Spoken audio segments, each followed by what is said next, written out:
বাংলাদেশ জাতীয়তাবাদী স্বেচ্ছাসেবক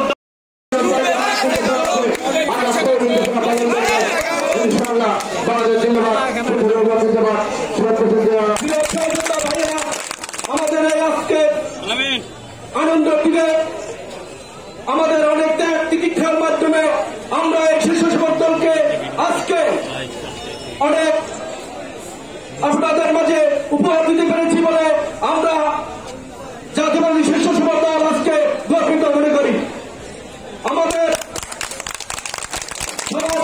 নেতা, আমাদের রাজনৈতিক অভিভাবক, তারুণ্যের প্রতি দেশ নায়ক তারেক রহমান আমাদের গতদিন স্বেচ্ছাসেবক দল কেন্দ্রীয় পর্যায়ে যে 25 বার্ষিকী পালন হয়েছে, আপনাদের ইউনিয়ন থেকে পৌর উপজেলা সবাইকে সে ব্যক্তিগতভাবে ধন্যবাদ জানিয়েছে।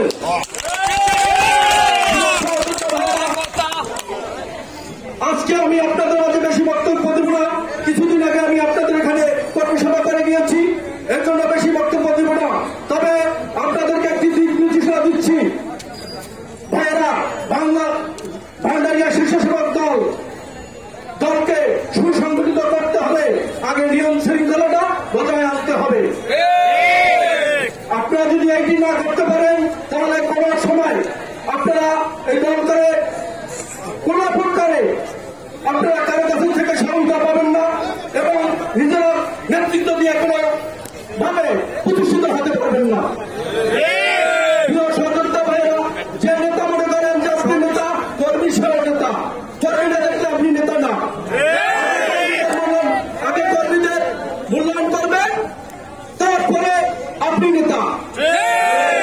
আমাদের আগামীতে ফেব্রুয়ারি মাসে জাতীয় নির্বাচনের সামনে রেখে সবাইকে আমাদের কাজ করতে হবে। এখন গ্রুপিং করলে চলবে না, সরকারকে ঐক্যবদ্ধ হতে হবে। বিভিন্ন ষড়যন্ত্র চলছে, এই ষড়যন্ত্র মোকাবিলা করতে হবে। আপনারা যদি ঐক্যবদ্ধ থাকেন, এই ষড়যন্ত্র খুলে করে কেউ আমাদের জাতীয়বাদী দলকে কিছু করতে পারবেন ইনশাআল্লাহ। প্রধান হাতিয়ার হচ্ছে এই দেশের জনগণ।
ইনশাআল্লাহ।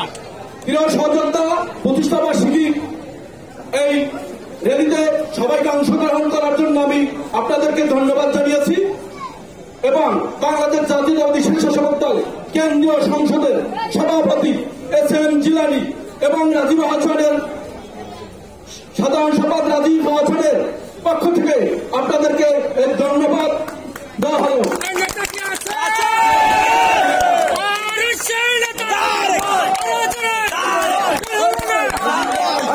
কর্মসূচি শেষে আমরা উপজেলা মেডিকেল পরিষ্কার করতে যাব, তারপরে বৃক্ষরোপণ অংশ করব। আপনারা সবাই আমাদের সাথে থাকবেন, সুশৃঙ্খল ভাবে আমরা পরবর্তী কর্মসূচিটা সফলভাবে যেন সম্পন্ন করতে পারি সেদিকে আপনারা লক্ষ্য রাখবেন। প্রিয় সহযোদ্ধা ভাইয়েরা, আমি আর আপনাদের মাঝে বেশি বক্তব্য দেব না। আজকের এই প্রতিষ্ঠাবার্ষিকী সফল করার জন্য আপনাদেরকে আবারও ধন্যবাদ জানিয়ে শেষ করছি। আল্লাহ হাফেজ।